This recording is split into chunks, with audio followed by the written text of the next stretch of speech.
Hello, good morning सारे कर्मचारी बंधुओं को। मेरा आज का ये वीडियो खास तौर पे शिक्षक वर्ग को, जिसमें first grade, second grade, third grade और उसके अलावा न्यूनतम सैलरी 8वें वेतन आयोग में क्या होगी, इन तमाम बातों को लेकर मैंने एक अध्ययन किया और उस अध्ययन को आप तक पहुंचाने का प्रयास मेरे YouTube चैनल आलोक क्लासेज के माध्यम से कर रहा हूं। उम्मीद करता हूं ये सारा मैथमेटिक्स, सारा कैलकुलेशन आपको अच्छा लगेगा। अच्छा लगे तो वीडियो को लाइक करना, दोस्तों के साथ शेयर भी करना, और यदि आप पहली बार मेरे इस चैनल पर आए तो इस चैनल को प्लीज़ सब्सक्राइब भी ज़रूर कर लेना, ताकि इस तरह की और जानकारी आपके पास पहुंचती रहे। चलिए सबसे पहले बात करते हैं 8वां वेतन आयोग, जिसके गठन को मंजूरी मिल गई है केंद्र सरकार के द्वारा, और बहुत जल्दी उस पर काम भी चालू हो जाएगा। और 2026 से, यानी अगले साल से, जनवरी 2026 से ये एक्शन में आने वाला है। हाँ, वो थोड़ा बहुत विलम्ब हो सकता है, वो अलग बात है, लेकिन लागू जनवरी 2026 से माना जाएगा। उससे पहले कुछ 7वें वेतन आयोग की बातें जो 2016 में आया था। क्या था उसमें देखो, जनवरी 16 में लागू। उस समय डी हमारा 125% था और मूल वेतन पूरा जितना था। कैसे कैलकुलेट किया? मूल वेतन प्लस डी, 100 प्लस 125 यानी 225%, यानी 2.25 कुल वेतन वो माना। और केंद्र और राज्य सरकारों ने उस समय वेतन में 14.3% की वृद्धि की थी। इस बार इससे ज़्यादा होगी ऐसा अनुमान है। तो वेतन वृद्धि कितनी हुई? 2.25 का 14.3 0.32 होती। अतः तत्कालीन फिटमेंट फैक्टर वेतन प्लस वेतन वृद्धि 2.25 और 0.32 को ऐड करने से, जोड़ने से 2.57 आया था फिटमेंट फैक्टर। हालांकि फिटमेंट फैक्टर 2.57 से 73 तक अलग अलग काम में लिया गया था। केंद्र ने 23 मार्च 2017 को 7वां पे कमीशन लागू किया। तब तक जुलाई 2016, जनवरी 17 का डी क्रमशः 2 व 4% यानी कुल 6% हो गया। और जिस समय वेतन आयोग पे कमीशन लागू हुआ उस समय 6% डी हमारे लिए एप्लीकेबल हो गया था। केंद्र ने जनवरी 2016 से 31 मार्च 2017 कुल 15 माह का बढ़ा हुआ वेतन एरियर, वो हम सबको मिला है, इसलिए ये सारी जानकारी हमको है। मैं इस पे ज़्यादा समय न बिताते हुए आपको आगे ले चलता हूँ।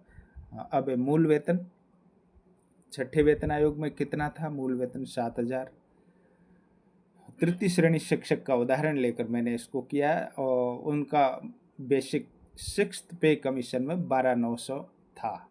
7वें में उसको बढ़ाकर न्यूनतम सैलरी जो थी वो 18,000 कर दी थी, और थर्ड ग्रेड शिक्षक के लिए जो 12,900 पे थे उनको 33,800 पे ले गए थे। बेसिक उनका हो गया था।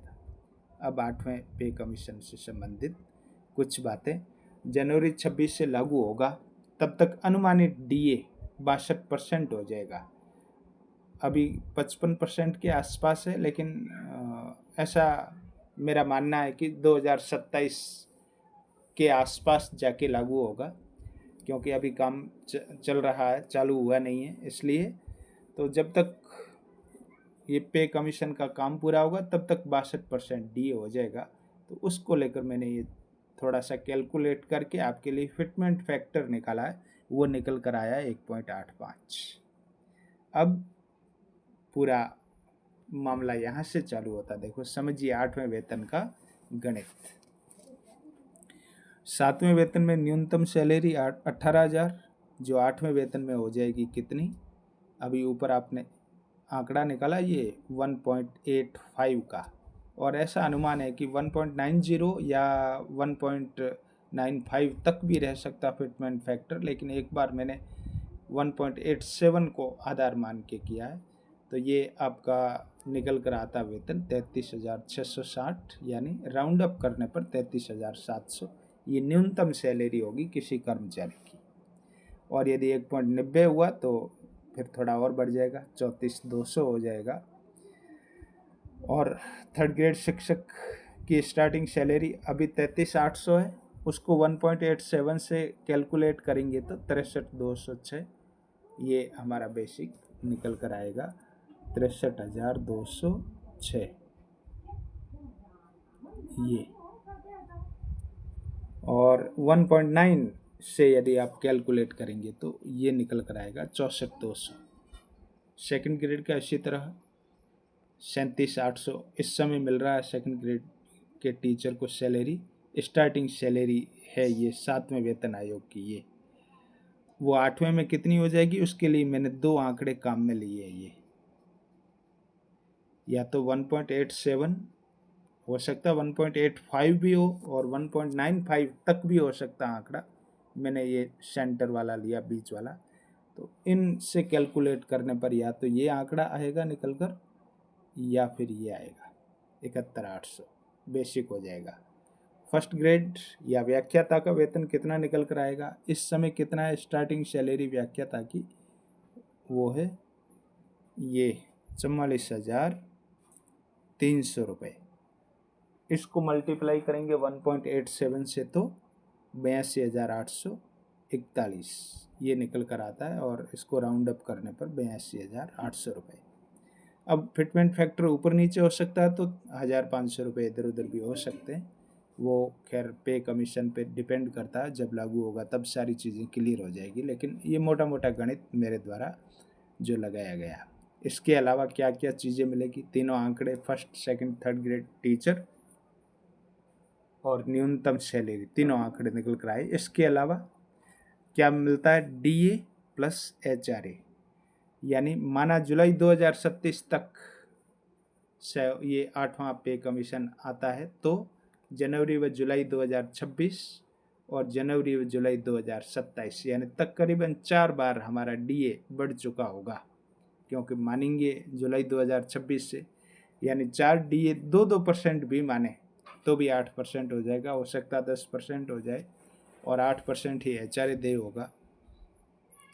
अब पुनः थर्ड ग्रेड का सकल वेतन कितना होगा, 63,200 ऊपर आंकड़ा आया था, उसमें 8% डीए जोड़ेंगे तो 50,56 प्लस एचआरए भी इतना ही 8% ही मान रहे हैं, तो ये 2 योग और जोड़कर कुल मिलाकर थर्ड ग्रेड शिक्षक का वेतन हो जाएगा 73,312 रुपये। कितना अंतर हो गया, अभी वाला अभी 58,136 है, उस समय हो जाएगा 73,312, माइनस करेंगे तो 15,000, ये आंकड़ा आपके सामने निकल कर आया 15,176 रुपये। और 15,176 रुपये की बढ़ोतरी को यदि प्रतिशत में आंके तो वो होती है 26%। ये एक छोटा सा कैलकुलेशन मैंने किया और आप तक पहुंचाने का प्रयास किया। निश्चित रूप से आप लोग समझ पाएंगे। ये स्टार्टिंग वेतन की बात थी तीनों ग्रेड के टीचर्स के लिए, और न्यूनतम सैलरी सबके स्टार्टिंग था। लेकिन इस समय जो लोग जितने वेतन पे, जितने बेसिक पे, वो सारे भी अपने अपने बेसिक को 1.87 या 90 या 1.95 से गुणा करके अपना अपना बेसिक निकाल पाएंगे। उतना 8वां वेतन आयोग लागू होने पर आपका बेसिक हो जाएगा। ये थी साथियों मोटी मोटी जानकारी जो आप तक पहुंचाने का प्रयास किया।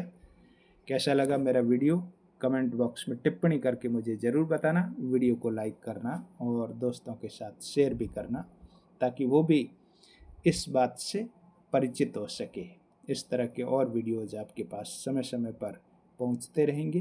तब तक वेट एंड वॉच। धन्यवाद।